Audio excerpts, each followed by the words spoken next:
Oi, irmãos, tudo bem com vocês? Irmãos, olha o que a palavra vai dizer em Isaías 38, vai dizer: naqueles dias, Ezequias ficou doente à beira da morte. O profeta Isaías, filho de Amós, foi visitá-lo e lhe disse: assim diz o Eterno, ponha a casa em ordem, porque você vai morrer, você não se recuperará.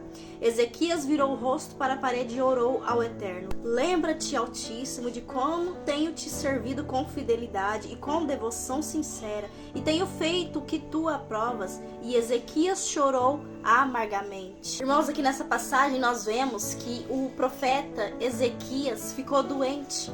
E ali o Criador ordenou que Isaías, o profeta Isaías, fosse até Ezequias e profetizar, falar para ele colocar a casa em ordem, já deixar tudo preparado, tudo ajeitado, a casa dele organizada, porque ele iria morrer e ele não iria se recuperar. Então ali, irmãos, o Criador lançou um decreto sobre Ezequias, um decreto de morte, que ele iria morrer. Essa era a sentença dele. Depois que o profeta Isaías se retirou, Ezequias, ele se posicionou. Ezequias poderia ter se conformado com aquela palavra. Ezequias poderia ter, irmãos, ficado ali prostrado, aceitado aquela situação, ficar murmurando, se lamentando. Só que ele não se conformou. Ele falou: lembra-te, ó Pai, de como eu tenho te servido com devoção, com sinceridade, de como eu tinha te servido. Ou seja, ele lembrou ao Criador de como ele tinha sido fiel, talvez antigamente.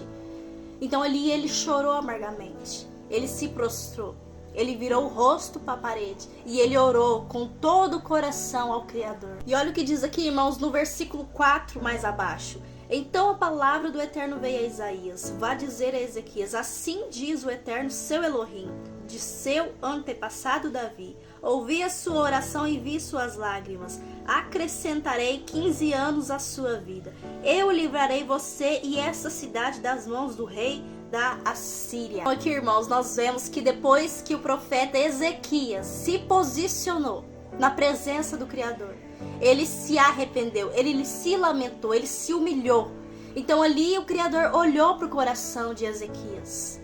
Ele viu a sinceridade, ele contemplou a sinceridade do coração de Ezequias. Então ali, irmãos, o decreto que o Eterno tinha lançado sobre Ezequias, ele foi revogado. Por quê? Porque o Criador tinha voltado atrás. O Criador tinha, irmãos, falado que iria acrescentar mais 15 anos de vida ao profeta Ezequias. Então ali, irmãos, ele fez Isaías retornar a Ezequias e lançar um novo decreto. E dessa vez o decreto que era de morte se tornou um decreto de vida. Ali onde haveria morte, choro, luto, houve vida. Houve restauração da saúde. E o Criador ainda, irmãos, ia livrar Ezequias e aquela cidade contra o rei da Assíria. Louvado seja o nome santo do Eterno, irmãos. Então ali quando, irmãos, nós nos arrependemos, quando nós lembramos ao Criador de quanto a gente tem sido fiel, se ele vê sinceridade no seu coração, se você tem andado no caminho reto de justiça e retidão, se você tem andado conforme a palavra do Criador, se você tem agradado o coração dele, se algo ruim vem contra a sua vida, então ali, irmãos, você pode lembrar ao Criador de como você tem sido fiel, de como você tem obedecido.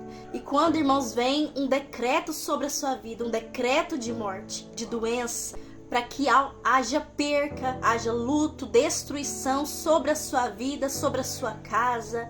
Então, ali, irmãos, o Eterno, o nosso Criador, ele tem a autoridade para revogar esse decreto, para lançar por terra esse decreto. Ele vira aquele decreto de morte e ele revoga em um decreto de vida. E ele acrescenta a vida, ele acrescenta a saúde, ele acrescenta a salvação.